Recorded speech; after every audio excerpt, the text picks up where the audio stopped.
O sorriso da comissária de bordo, Clara, desvaneceu como uma chama apagada pelo vento quente do sertão. No coração da cabine de primeira classe do voo 247 da Silva Airlines, com destino ao Rio de Janeiro, Gabriel Silva, fundador e CEO da companhia aérea que conquistara o Brasil, observava em silêncio. Sentado na fileira 5, ele segurava seu portfólio de couro com a firmeza de quem carregava não apenas papéis, mas o peso de uma história forjada em luta. Seus olhos, porém, não estavam nos documentos, mas fixos em um homem branco de cabelos grisalhos, Ricardo Almeida, um magnata do setor imobiliário, cuja voz cortante ecoava pela cabine. Ricardo, com seu terno italiano impecável e um Rolex brilhando no pulso, apontava para uma família negra sentada 2 fileiras à frente. Essas crianças barulhentas não pertencem à primeira classe, ele reclamou, alto o suficiente para que todos ouvissem. Alguém precisa fazer algo a respeito. O silêncio que se seguiu era pesado, como o ar antes de uma tempestade no recôncavo baiano. Gabriel sentiu um aperto no peito, não apenas por indignação, mas porque aquelas crianças, rindo, falando baixo, encantadas com a novidade da primeira classe, eram sua família. Sua irmã Ana, seus sobrinhos Lucas, Sofia e Miguel. Ele se levantou, o coração batendo no ritmo de um tambor de candomblé, sabendo que sua próxima decisão poderia mudar tudo. No Brasil, onde a luta por igualdade ecoa desde os tempos dos quilombos, Gabriel estava prestes a enfrentar não apenas um homem, mas um sistema que insistia em questionar o lugar de pessoas como ele e sua família. Gabriel Silva, aos 45 anos, era a personificação de um sonho improvável. Nascido e criado na periferia de Salvador, no bairro do Uruguai, onde o cheiro de acarajé se misturava com o som de pagode nas ruas de terra batida, ele crescera em um mundo onde voar era um luxo tão distante quanto as estrelas no céu baiano. Filho de Dona Maria, uma lavadeira que cantava sambas antigos enquanto esfregava roupas no tanque, e neto de um pescador que contava histórias de Zumbi dos Palmares, Gabriel aprendeu cedo que a dignidade era uma conquista diária. Quando criança, ele sonhava com aviões, não como passageiro, mas como alguém que um dia os comandaria. Você vai voar alto, meu filho, mas nunca esqueça de onde veio, dizia Dona Maria, com um sorriso que misturava orgulho e cansaço. 20 anos atrás, ninguém apostaria que aquele menino magro, que vendia picolés na praia de Itapuã para ajudar em casa, fundaria a Silva Airlines, a companhia aérea que mais crescia no Brasil. Seu terno azul marinho, feito sob medida, e o discreto distintivo da companhia no bolso eram os únicos sinais de seu sucesso. Mas, para quem o conhecia, o verdadeiro brilho estava em sua determinação, forjada nas ruas de Salvador, onde cada passo adiante exigia enfrentar preconceitos que tentavam empurrá-lo para trás. Naquela manhã, Gabriel atravessava o Aeroporto Internacional de Salvador pelo corredor exclusivo do programa Céu Livre, o serviço prioritário da Silva Airlines. Funcionários do aeroporto o cumprimentavam com respeito, alguns com um aceno tímido, outros com um "bom dia, Sr. Silva", carregado de admiração. Ele sorria de volta, mas sua mente estava em outro lugar. Fazia meses que não via Ana e os filhos dela, Lucas de 16 anos, Sofia de 10 e Miguel de 7.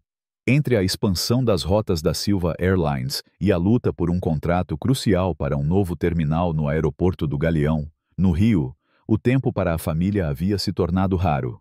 Essa viagem ao Rio era mais do que um feriado. Era uma promessa cumprida, um momento para reconectar-se com aqueles que o mantinham ancorado às suas raízes. Senhor Silva, sua família já fez o check-in. Eles devem embarcar em cerca de 30 minutos, informou Mariana, a gerente do serviço de concierge, que o escoltava pela segurança. Obrigado, Mariana. Será que posso surpreendê-los no portão de embarque? Perguntou Gabriel com um brilho nos olhos.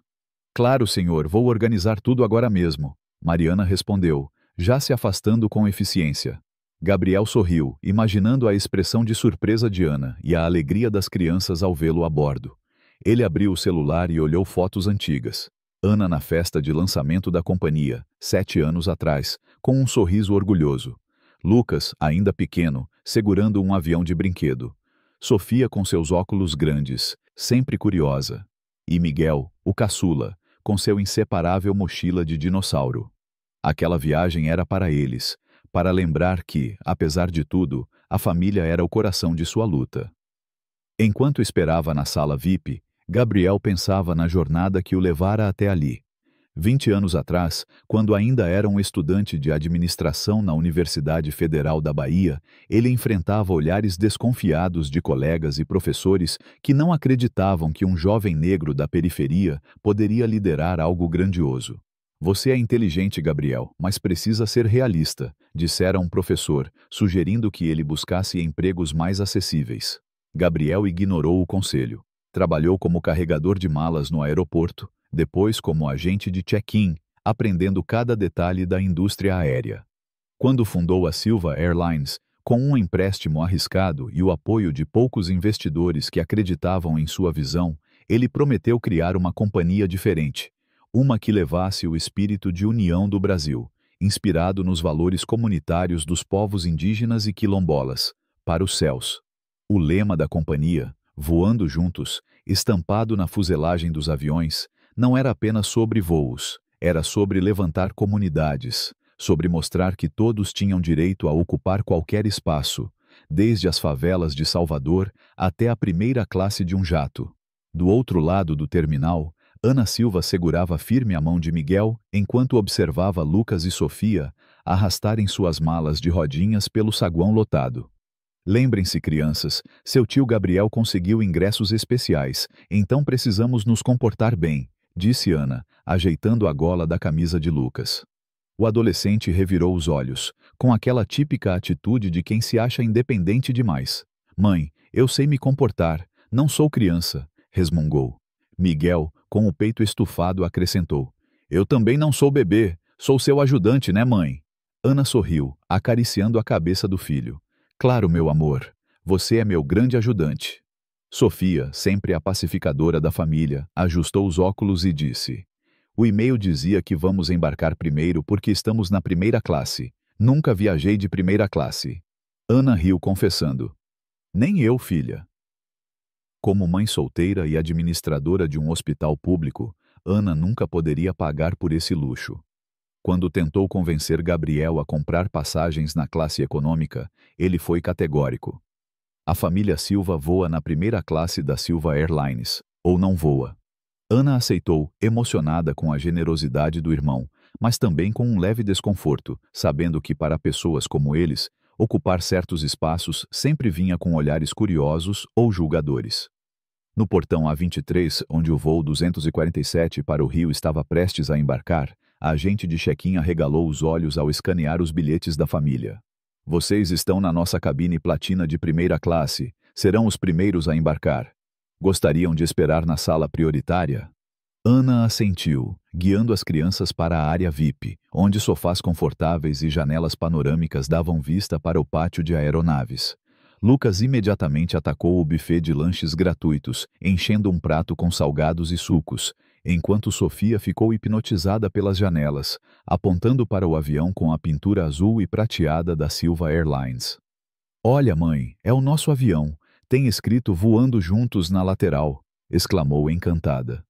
Miguel, agarrado à sua mochila de dinossauro, olhava tudo com olhos arregalados, como se estivesse em um mundo de maravilhas. Ana sorriu, mas sentiu aquele peso familiar. O olhar de alguns outros passageiros na sala VIP, um misto de curiosidade e desconfiança. Ela conhecia bem aquele sentimento, o mesmo que sentia quando entrava em lojas de grife ou restaurantes chiques em Salvador. Era a pergunta silenciosa que pairava no ar. Vocês pertencem a este lugar? Enquanto isso, Ricardo Almeida corria pelo terminal, o celular colado ao ouvido, dando ordens com a arrogância de quem estava acostumado a ser obedecido. Aos 58 anos, Ricardo era o CEO da Almeida Properties, uma das maiores incorporadoras do Sudeste brasileiro. Seu cabelo grisalho era cortado com precisão, seus sapatos italianos brilhavam, e sua postura exalava a certeza de quem sempre conseguia o que queria. Diga ao Ferreira que não assino se mantiverem aquela cláusula de habitação popular. Ele esbravejou ao telefone.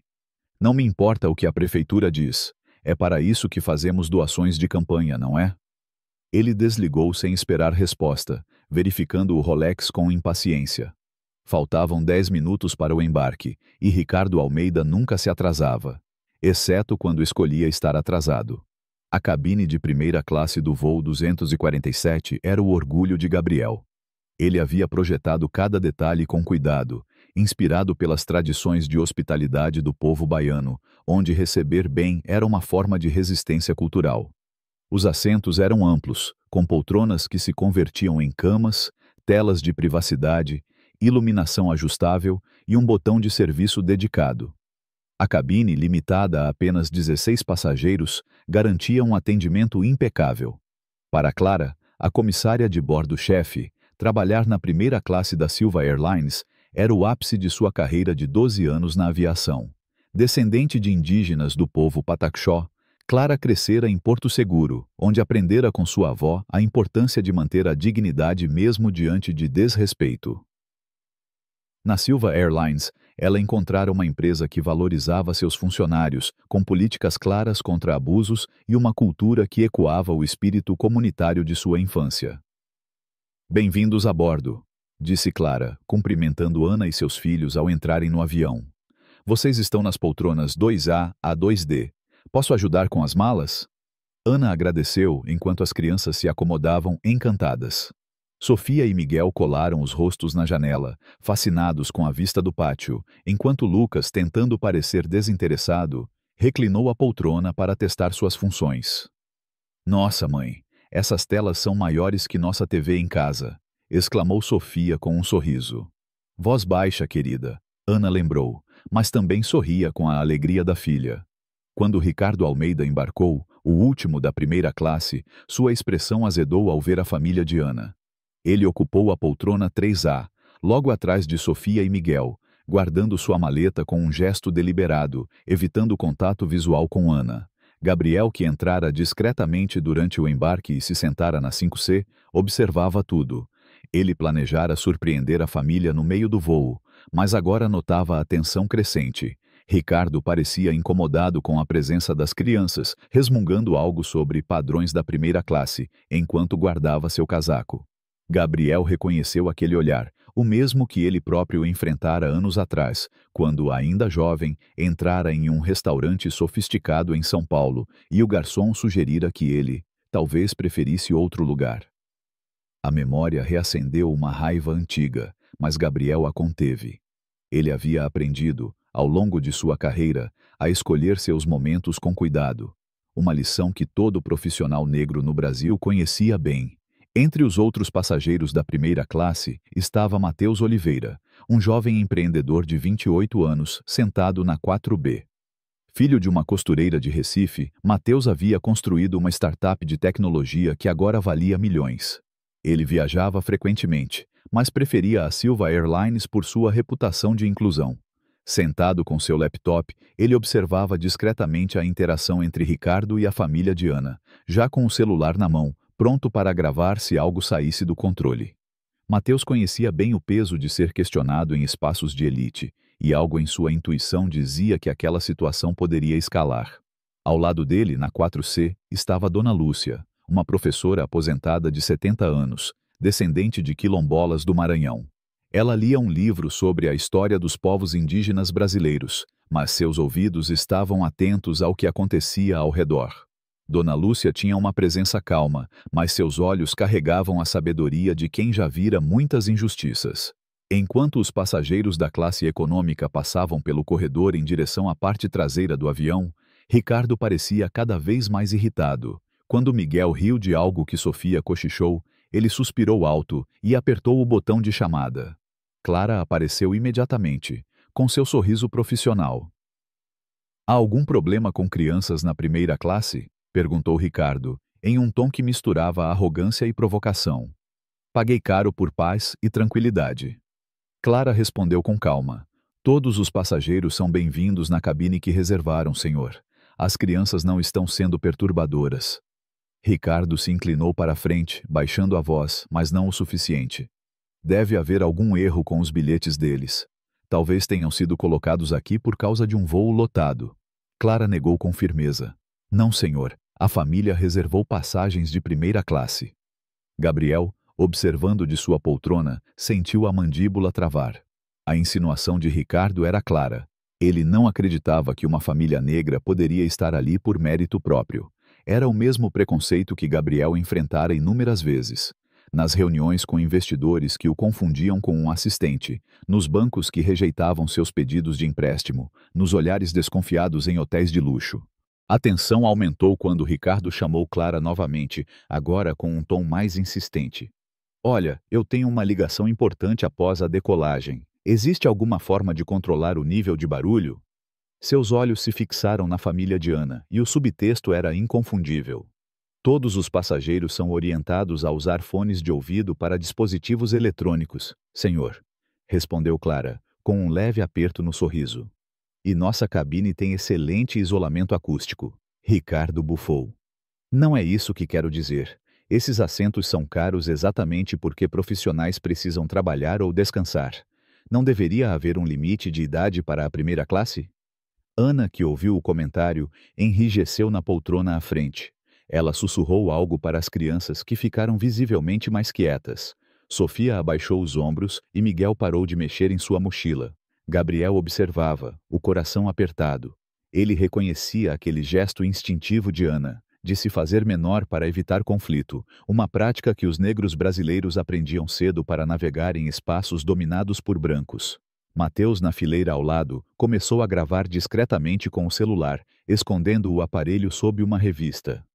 Dona Lúcia, percebendo a tensão, fechou seu livro e olhou diretamente para Ricardo, com uma expressão que misturava desaprovação e desafio. As crianças estão se comportando muito bem, na minha opinião, disse ela com uma voz firme mas calma. Já estive em voos com adultos bem mais barulhentos. Ricardo lançou um olhar de desdém. Com todo o respeito, senhora, eu viajo de primeira classe há 30 anos. Os padrões claramente caíram. Dona Lúcia sorriu, sem se abalar. Ou talvez tenham melhorado, ao se tornarem mais inclusivos. Ricardo virou o rosto, murmurando algo sobre politicamente correto, enquanto pedia outro copo de champanhe. Na fileira à frente, Sofia se virou para Ana.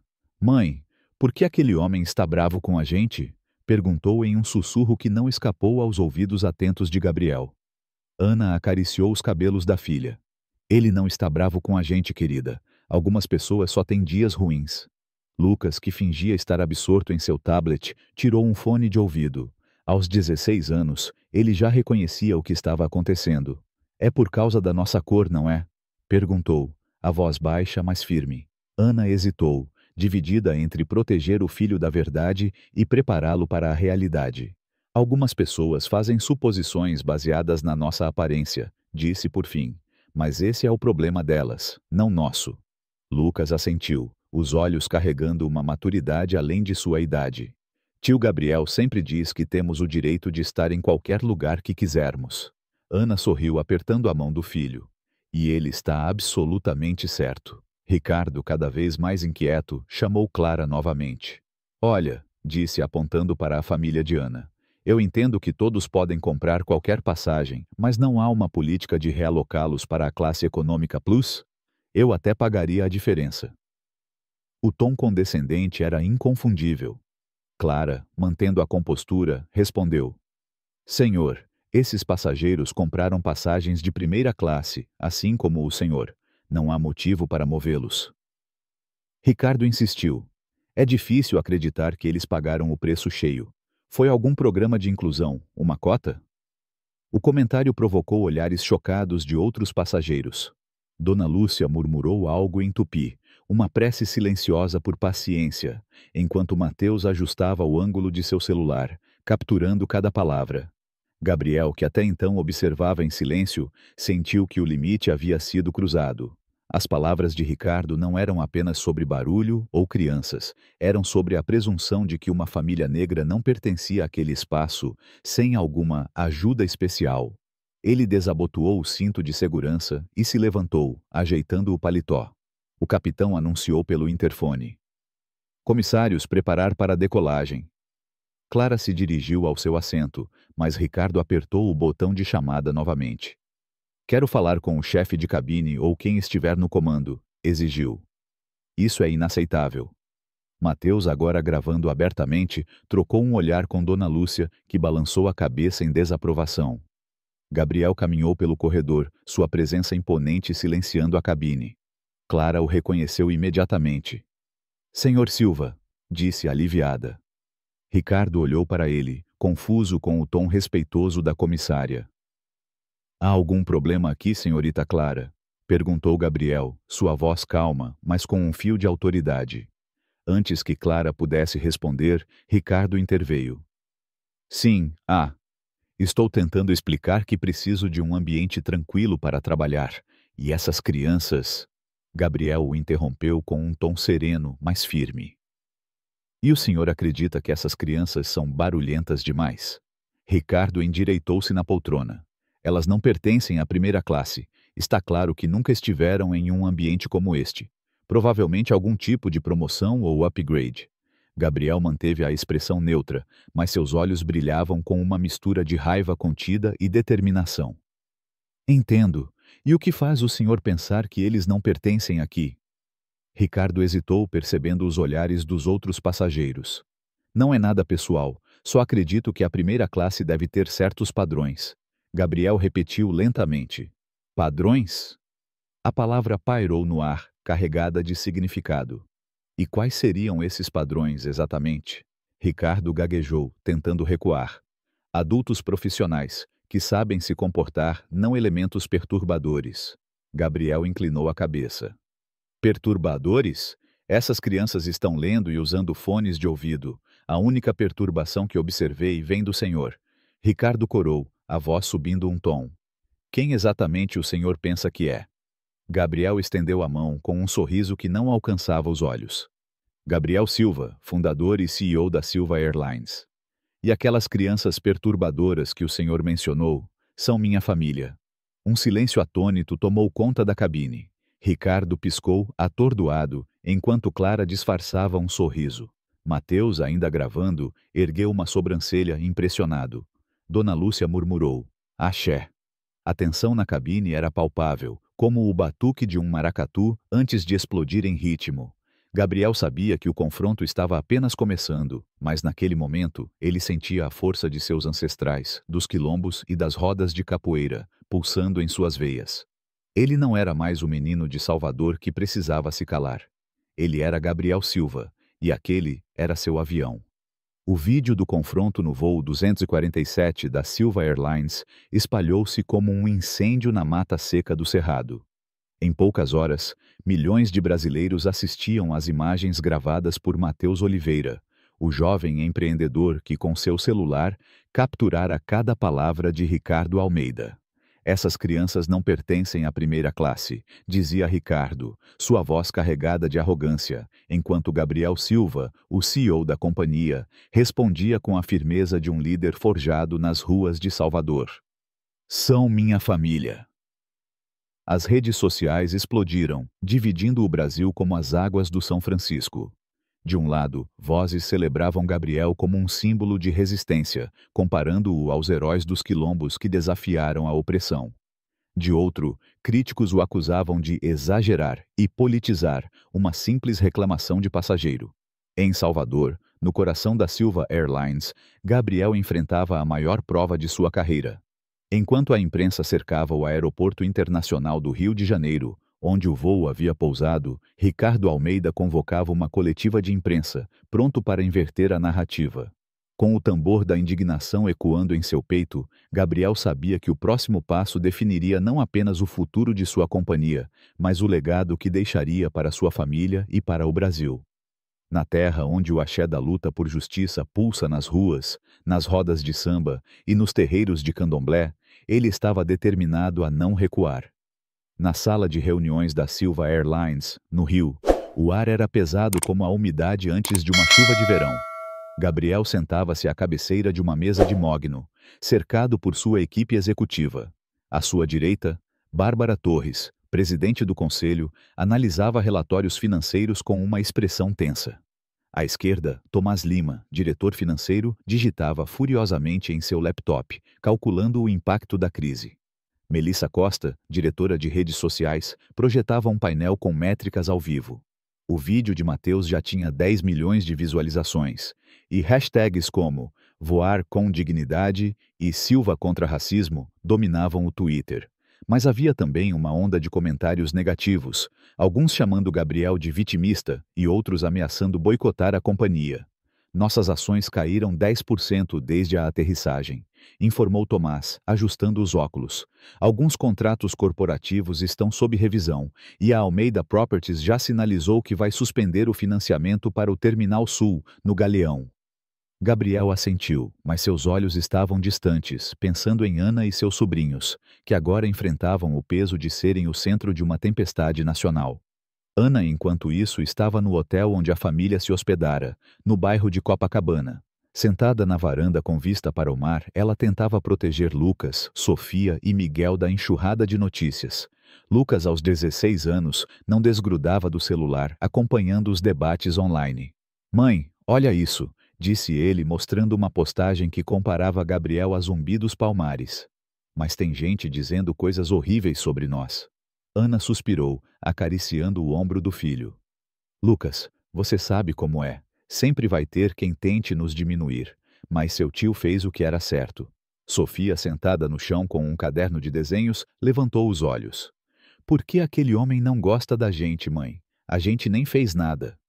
Miguel, brincando com sua mochila de dinossauro, acrescentou: "Ele vai voltar para gritar com a gente?" Ana sentiu um aperto no coração. Como explicar às crianças que o preconceito não precisava de Liu? "Ninguém vai gritar com vocês", garantiu com firmeza. "Vocês são fortes como o mar lá fora, e seu tio Gabriel é como um farol, guiando a gente." No aeroporto, Ricardo Almeida subia ao púlpito de uma sala de imprensa lotada, cercado por jornalistas e câmeras.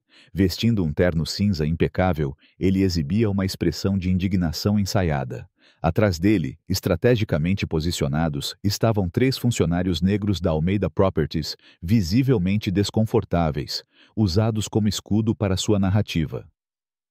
O que aconteceu no voo 247 foi um mal-entendido explorado de forma oportunista pelo CEO da Silva Airlines, declarou Ricardo, com voz firme. "Levantei uma preocupação legítima sobre o comportamento em uma cabine premium, e fui acusado de racismo simplesmente porque os passageiros em questão eram negros. Isso é discriminação reversa." Um repórter da Globo News interrompeu. "Testemunhas afirmam que o senhor usou termos racistas e sugeriu que a família não pertencia à primeira classe. Como responde a isso?" Ricardo sorriu condescendente. "Minhas palavras foram tiradas de contexto. Tenho uma longa história de apoio à diversidade. Minha empresa recebeu prêmios por inclusão." Os funcionários atrás dele trocaram olhares, mas permaneceram em silêncio. Na sala de reuniões, Gabriel assistia à coletiva pela televisão, o punho cerrado. "Ele está mentindo descaradamente", disse Melissa indignada. "As pessoas estão acreditando?" Bárbara respondeu com pragmatismo.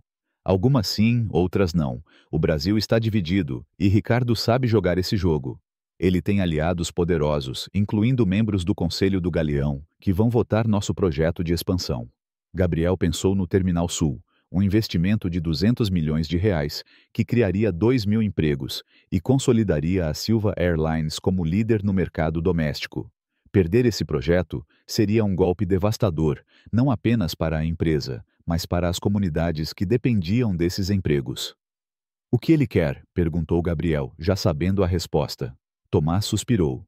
"Que você peça desculpas publicamente e retire a ordem de remoção." Ele ameaçou entrar com uma ação de 50 milhões de reais por difamação.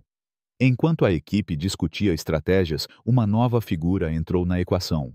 Sofia Mendes, uma advogada de direitos humanos descendente do povo Guarani, contatou Gabriel oferecendo apoio. Sofia, que trabalhava com a Comissão de Direitos Humanos da OAB, assistira ao vídeo de Mateus e reconheceu ali um padrão de discriminação que enfrentara em sua própria vida. "Senhor Silva, o que aconteceu no seu voo não é isolado", disse ela em uma ligação. "Eu mesma já fui questionada em voos por estar em áreas VIP, como se uma mulher indígena não pudesse estar lá. Quero ajudar a transformar isso em um movimento maior." Sofia sugeriu uma campanha nas redes sociais, convidando passageiros a compartilharem histórias de discriminação em voos, sob a hashtag Eu voei com preconceito. Gabriel ficou intrigado. Isso pode funcionar, mas não quero que pareça que estamos explorando a situação para marketing. Sofia riu com leveza. Não é marketing, é justiça. No Brasil, a luta sempre começa nas ruas, nas conversas, nas histórias que contamos.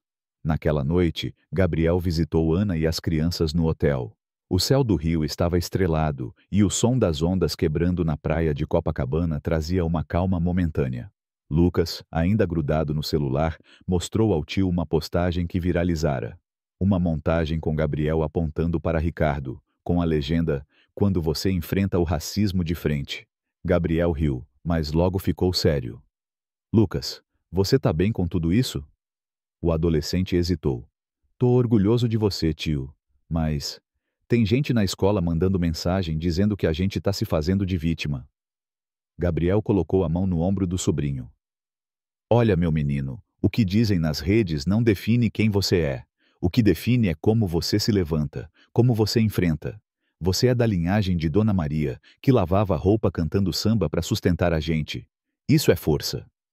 Lucas assentiu, os olhos brilhando com determinação. "Quero ir na coletiva de imprensa amanhã, tio. Quero mostrar que a gente não tá com medo." Ana, que ouvia a conversa, interveio. "Lucas, isso vai ser pesado. Tem certeza?" O garoto olhou para a mãe. "Tio Gabriel enfrentou aquele cara por nós. Agora eu quero estar lá por ele." Gabriel trocou um olhar com Ana, que suspirou, mas assentiu. "Você é teimoso como seu avô," disse ela, com um meio sorriso. A menção ao pai deles, um ativista dos anos 70 que marchara contra a ditadura em Salvador, trouxe um peso agridoce. Gabriel sabia que Lucas, aos 16 anos, estava começando a entender o custo de ser negro no Brasil, mas também a força de resistir. "Tudo bem, Lucas, mas você fica do meu lado o tempo todo, combinado?" O garoto sorriu, selando o acordo com um aperto de mãos. Enquanto isso, uma reviravolta mudava o cenário. Matheus Oliveira, que até então mantivera o vídeo em sua conta pessoal, decidiu publicá-lo em um canal de notícias independente, dirigido por João Mendes, um jornalista de Recife conhecido por investigar abusos de poder. João, que crescera em uma comunidade ribeirinha, viu no vídeo uma oportunidade de expor não apenas Ricardo, mas o racismo estrutural na aviação brasileira. Após analisar o material, João descobriu que Ricardo Almeida já enfrentara 3 denúncias de discriminação racial por ex-funcionários da Almeida Properties, todas resolvidas com acordos confidenciais. "Isso não é um caso isolado, Gabriel", disse João em uma ligação. "Ricardo tem um padrão. Posso publicar isso, mas vai escalar a crise." Gabriel pensou por um momento. "Publique. A verdade precisa respirar." Na manhã seguinte, a matéria de João foi ao ar, intitulada "O Racismo nas Alturas, o padrão de Ricardo Almeida." A revelação de que Ricardo tinha um histórico de comportamento discriminatório incendiou as redes. A hashtag "Eu voei com preconceito", proposta por Sofia, começou a ganhar tração, com centenas de brasileiros compartilhando experiências. Uma médica negra questionada por estar na classe executiva, um casal indígena hostilizado por funcionários de outra companhia, um estudante quilombola ridicularizado por usar a sala VIP. As histórias, como cânticos em uma roda de capoeira, se entrelaçavam, formando um coro poderoso. Em Salvador, comunidades organizavam vigílias com tambores e danças afro, celebrando Gabriel como um símbolo de resistência. Em São Paulo, ativistas pintavam murais com a frase "Voando Juntos", transformando o lema da companhia em um grito de luta. Na sala de reuniões, a equipe de Gabriel acompanhava a mudança de cenário. Melissa projetava novos dados. As reservas de voos haviam caído inicialmente, mas agora subiam 20% acima da média, impulsionadas por clientes que citavam os valores da companhia como motivo para escolher a Silva Airlines. "As pessoas estão reservando voos com a gente por causa disso", disse Melissa surpresa. Bárbara sorriu, pela primeira vez em dias. "Os consumidores de hoje, especialmente os jovens, querem marcas com propósito." "Você acertou, Gabriel." Mas Tomás permaneceu preocupado. A Almeida Properties acabou de confirmar a retirada do financiamento do Terminal Sul. E Ricardo está ameaçando um processo que pode nos custar milhões. Naquela tarde, Gabriel preparava-se para sua própria coletiva de imprensa, marcada em um hotel no centro do Rio. Lucas, vestido com uma camisa azul da Silva Airlines, estava ao seu lado, nervoso, mas determinado. Ana, Sofia e Miguel assistiam de uma sala ao lado, protegidos dos holofotes. Clara, a comissária de bordo, liderava uma delegação de tripulantes do voo 247, todos em uniforme, prontos para apoiar Gabriel. Sofia Mendes, a advogada, estava presente, com um dossiê de testemunhas que corroboravam a versão de Gabriel. Mateus e Dona Lúcia, a passageira quilombola, também compareceram, dispostos a falar se necessário. Antes de subir ao palco, Gabriel recebeu uma ligação de Dona Maria, sua mãe, que estava em Salvador. "Meu filho, você está fazendo o que seu avô faria", disse ela, a voz embargada. "Não abaixe a cabeça, o axé está com você." Gabriel sentiu os olhos marejarem, mas respirou fundo, carregando a força de sua ancestralidade. No púlpito, sob o brilho das câmeras, Gabriel falou com a calma de um griot contando histórias ao redor da fogueira. "Meu nome é Gabriel Silva, fundador e CEO da Silva Airlines. Mas hoje falo também como tio, cuja família foi alvo de discriminação no meu próprio avião." Ele narrou os eventos com clareza, sem demonizar Ricardo, mas sem minimizar suas palavras. Descreveu o desconforto de Ana, o impacto nas crianças e sua decisão de remover Ricardo por violar os valores da companhia. A Silva Airlines foi fundada com um princípio: todos que compram uma passagem merecem respeito e dignidade, não importa sua cor, origem ou idade. Esse princípio não é negociável, mesmo que custe caro. Ele anunciou novas iniciativas. Um programa de treinamento antidiscriminação inspirado nas tradições de solidariedade do povo brasileiro. Uma política de dignidade primeiro para proteger passageiros e funcionários e uma bolsa de estudos para jovens negros e indígenas na aviação, batizada em homenagem a Dona Maria. Quando abriu para perguntas, um repórter do Estadão perguntou: "Senhor Silva, valeu a pena arriscar parcerias importantes por esse confronto?" Gabriel olhou para Lucas, que estava ao seu lado, e respondeu: "Há coisas mais importantes que negócios. O direito da minha família e de todas as famílias de viajar sem ser julgada pela cor da pele é uma delas." Outro jornalista perguntou: "Críticos dizem que o senhor deveria ter resolvido isso em particular. Como responde?" Gabriel sorriu com firmeza. "O racismo prospera no silêncio. Quando o enfrentamos em público, mostramos que ele não tem lugar no Brasil que queremos construir." Lucas, chamado a falar, surpreendeu a todos com sua maturidade. "Não é a primeira vez que olham pra gente como se não pertencêssemos a algum lugar", disse ele, olhando para as câmeras. "Mas foi a primeira vez que alguém com poder disse claramente que pertencemos. Isso importa." Enquanto a coletiva terminava, Ricardo Almeida assistia de seu escritório, furioso. Ele ligou para seu advogado, ordenando a preparação de um processo por difamação. "Vou destruir a Silva Airlines", prometeu, mas sua voz tremia, sabendo que sua reputação estava em frangalhos. No hotel, Gabriel recebia mensagens de apoio, de comunidades quilombolas em Maranhão, de coletivos indígenas em Manaus, de trabalhadores da aviação em todo o Brasil. Clara, a comissária, aproximou-se. "Senhor Silva, o que o senhor fez hoje mudou algo em mim. Sempre engoli comentários racistas de passageiros, mas agora sei que posso falar." "Obrigada." Gabriel apertou a mão dela. "Não sou eu quem agradece, Clara. É o Brasil que você representa." Naquela noite, enquanto o Rio dormia, Gabriel sentou-se na varanda do hotel, olhando o pão de açúcar iluminado. Ele sabia que a luta estava longe de acabar. Ricardo não desistiria facilmente, e o custo financeiro ainda poderia ser alto. Mas, ao ouvir o som distante de um pandeiro em uma roda de samba na Lapa, ele sentiu o pulsar do Brasil. Um país de muitas dores, mas também de uma resistência que dançava, cantava e voava. Com Lucas ao seu lado, Gabriel prometeu a si mesmo que continuaria, não apenas por sua família, mas por todos que sonhavam em ocupar seu lugar nos céus, sem medo ou vergonha. A tempestade ainda rugia, mas o axé da justiça estava com ele.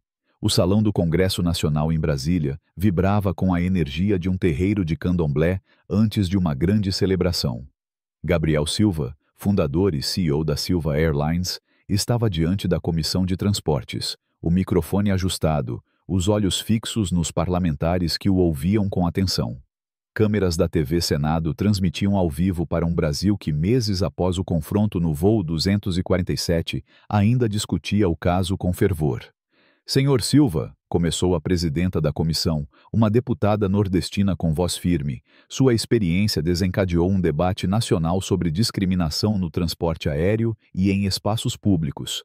Pode compartilhar com a comissão o que aconteceu no seu voo e os desdobramentos? Gabriel respirou fundo, sentindo o peso de sua ancestralidade, dos quilombolas de Palmares, dos indígenas Pataxó, dos sambistas de Salvador que transformavam dor em música. Ao fundo, na primeira fileira, Ana e seus filhos, Lucas, Sofia e Miguel, assistiam com orgulho. Ao lado deles, Clara, a comissária de bordo, e outros funcionários da Silva Airlines, agora símbolos de uma luta maior. Ricardo Almeida, o homem que iniciara tudo com suas palavras preconceituosas, estava ausente, sua reputação em frangalhos após denúncias de ex-funcionários. Naquele momento, Gabriel não falava apenas como CEO, mas como um griot moderno, contando uma história que ecoava a resistência de um povo que nunca se curvou. Ele sabia que suas palavras poderiam moldar não apenas o futuro de sua companhia, mas o próprio Brasil, onde a luta por dignidade era tão antiga quanto as florestas do Amazonas e tão viva quanto o batuque de um maracatu. Presidenta, membros da comissão, começou Gabriel, com a calma de quem fala ao redor de uma fogueira. O que aconteceu no voo 247 não foi um incidente isolado. Foi um reflexo do que muitos brasileiros enfrentam todos os dias, o questionamento de seu direito de existir em certos espaços, seja uma cabine de primeira classe, uma universidade ou um cargo de liderança.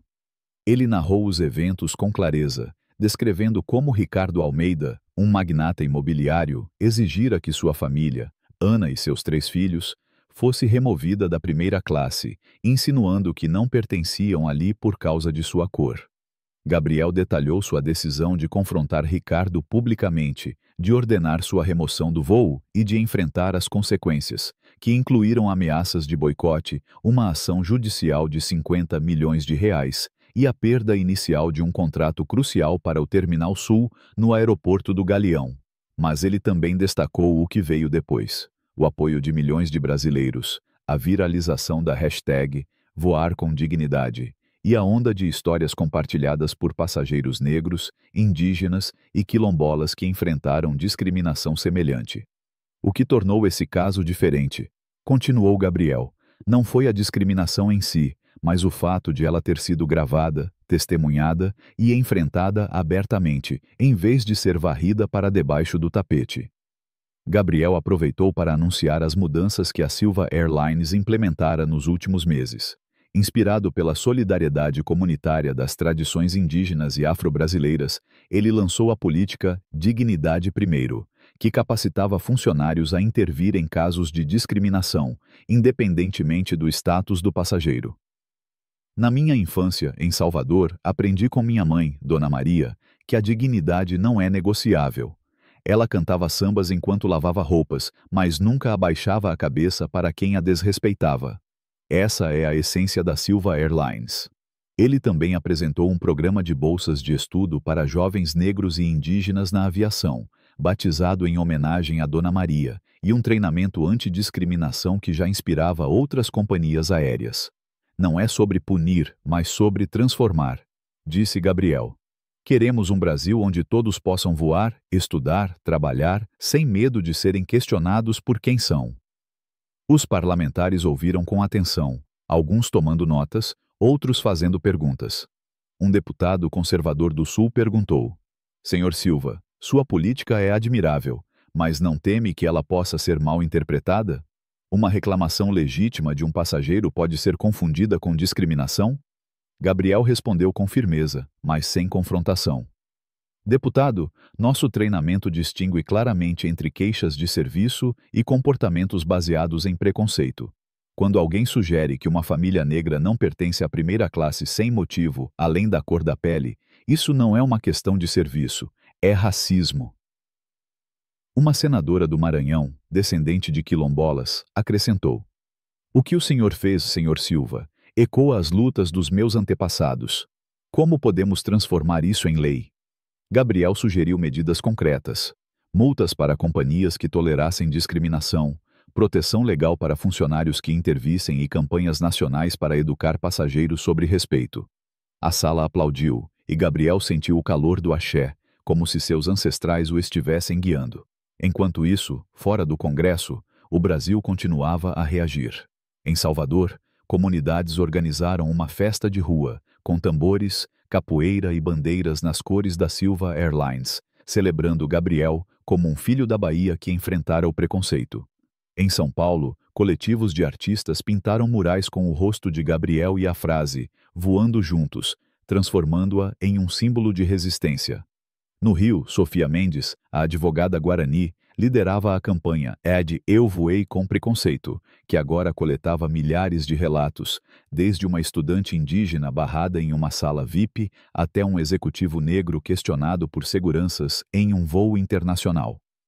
As histórias, como cânticos em uma roda de samba, uniam vozes de todo o país, exigindo mudança.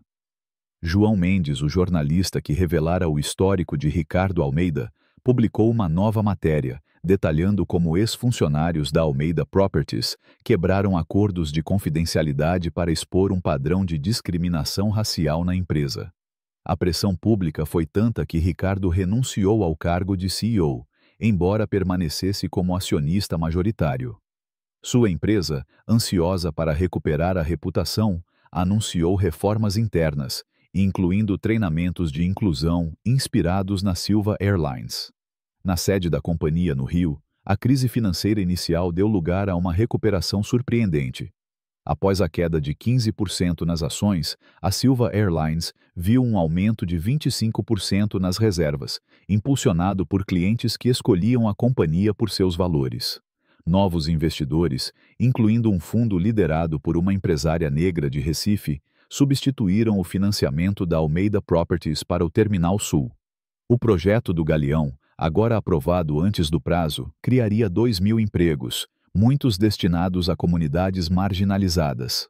Você transformou uma crise em oportunidade, disse Bárbara Torres, a presidente do conselho, em uma reunião.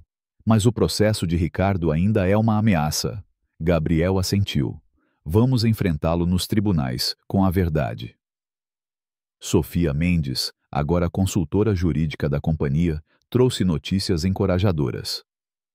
3 passageiros do voo 247, incluindo Dona Lúcia e Mateus, apresentaram depoimentos detalhados. O caso de Ricardo é fraco, mas ele conta com o desgaste prolongado. Enquanto isso, a transformação mais profunda acontecia na família de Gabriel. De volta a Salvador, em uma noite quente, ele sentou-se com Ana, Lucas, Sofia e Miguel no quintal de sua casa, onde o som de um violão ecoava de uma festa vizinha. Dona Maria, a mãe de Gabriel, juntou-se a eles, trazendo uma panela de acarajé recém-frito. Você fez seu avô orgulhoso, meu filho, disse ela, com lágrimas nos olhos. Ele marchou contra a ditadura, mas sempre dizia que a maior luta era pelo nosso lugar no mundo. Lucas, que se tornara mais confiante desde o incidente, falou: Tio, minha escola usou nossa história numa aula sobre direitos civis. A professora disse que você é como os líderes dos quilombos. Gabriel riu, mas sentiu o peso da responsabilidade. Não sou herói, Lucas. Só fiz o que precisava ser feito. Sofia, que superara a timidez do incidente, acrescentou. Uma colega perguntou se eu tive medo daquele homem no avião. Eu disse que não, porque você estava lá, tio. Miguel, agora com 8 anos, declarou. Quero ser piloto, tio, para voar aviões onde todo mundo é respeitado. Aquelas palavras tocaram Gabriel profundamente. Ele percebeu que o impacto de sua decisão ia além dos negócios ou das manchetes. Para Lucas, Sofia e Miguel, o confronto no voo 247 foi uma lição sobre coragem e pertencimento. Eles cresceriam sabendo que tinham o direito de ocupar qualquer espaço, sem se curvar ao preconceito. Ana, observando os filhos, apertou a mão de Gabriel. Você mudou algo neles, mano. Eles viram o que é resistir sem baixar a cabeça. Gabriel sorriu, pensando no menino que fora, vendendo picolés em Itapuã, sonhando com aviões. Foi por eles, Ana, e por todos nós. Dias depois, Gabriel recebeu um e-mail que selou o significado de sua luta. Era de Pedro, um jovem comissário de bordo negro de outra companhia aérea, inspirado pelo exemplo da Silva Airlines. Ontem, um passageiro fez comentários racistas sobre uma família na minha cabine. No passado, eu teria sorrido e ignorado. Mas por causa do que você fez, eu o confrontei com calma. Disse que aquele comportamento não era aceitável. Meu supervisor me apoiou e a família pôde viajar em paz. Obrigado por mostrar que podemos mudar as coisas. Gabriel leu a mensagem várias vezes, sentindo o peso e a esperança que ela carregava. Uma única ação não apagaria o racismo do Brasil, mas era um passo, como uma semente plantada em terra fértil. Semanas depois, Gabriel embarcou em um voo da Silva Airlines para São Paulo, sentando-se na primeira classe. Enquanto se acomodava, notou um passageiro branco cumprimentando calorosamente uma família indígena que ocupava os assentos ao lado. Primeira vez na primeira classe? Perguntou o passageiro com um sorriso genuíno. Sim, respondeu a mãe, um pouco hesitante. Então vocês vão adorar. A Silva Airlines tem o melhor serviço do Brasil, disse ele com entusiasmo. Gabriel observou, o coração leve. Era um momento pequeno, quase imperceptível, mas carregado de significado. Na cabine, passageiros de diferentes cores, origens e histórias conversavam com respeito, enquanto Clara, agora líder do programa de treinamento antidiscriminação, servia bebidas com seu sorriso caloroso. O avião decolou, cortando os céus como um pássaro livre, e Gabriel sentiu o pulsar do Brasil. Um país de dores profundas, mas também de uma resistência que dançava, cantava e voava. Naquele instante, ele lembrou das palavras de Miguel no voo 247. Vão tirar seu avião, tio Gabriel? Olhando ao redor, vendo a cabine diversa, os funcionários confiantes e os passageiros em harmonia, Gabriel soube que sua resposta havia sido correta. Ninguém tirara seu avião. Pelo contrário, eles haviam construído algo maior, um espaço onde a dignidade não era um privilégio, mas um direito. E isso valia qualquer preço. Como nos ritmos do samba, na luta dos quilombos, na sabedoria dos povos indígenas, Gabriel entendia que cada passo adiante era uma vitória coletiva, um voo rumo a um Brasil onde todos pertenciam. A história de Gabriel Silva no voo 247 da Silva Airlines é como um tambor que ressoa no coração do Brasil, ecoando a luta ancestral dos quilombos e a sabedoria dos povos indígenas. Ler esse relato me tocou profundamente, como o vento que sopra nas matas do Amazonas, trazendo mensagens de coragem e dignidade. Gabriel, enfrentando o racismo de Ricardo Almeida, não apenas defendeu sua família, mas reafirmou um princípio que pulsa na cultura brasileira. Todos têm o direito de ocupar seu lugar, seja na primeira classe ou na vida. Sua decisão de confrontar o preconceito, mesmo arriscando negócios, reflete o axé da resistência, um valor que aprendemos nas rodas de capoeira e nos terreiros de candomblé. Nunca abaixar a cabeça diante da injustiça. O que mais me marcou foi o impacto nas crianças Lucas, Sofia e Miguel, que aprenderam, através do exemplo do tio, que sua cor não define seu valor. Essa lição é um presente para o futuro, como uma semente plantada em terra fértil. Na cultura indígena, ensinamos às gerações mais jovens a honrar suas raízes e a lutar por um mundo mais justo. Gabriel, como um griot moderno, mostrou que a dignidade é inegociável, mesmo quando o custo é alto. Sua história me inspirou a refletir sobre as vezes em que testemunhei preconceito e hesitei em falar. Agora, vejo que o silêncio fortalece a opressão, enquanto a voz, mesmo tremendo, pode mudar realidades. Para a vida, levo duas lições. Primeiro, devemos enfrentar o racismo abertamente, como Gabriel fez, pois ele prospera na sombra.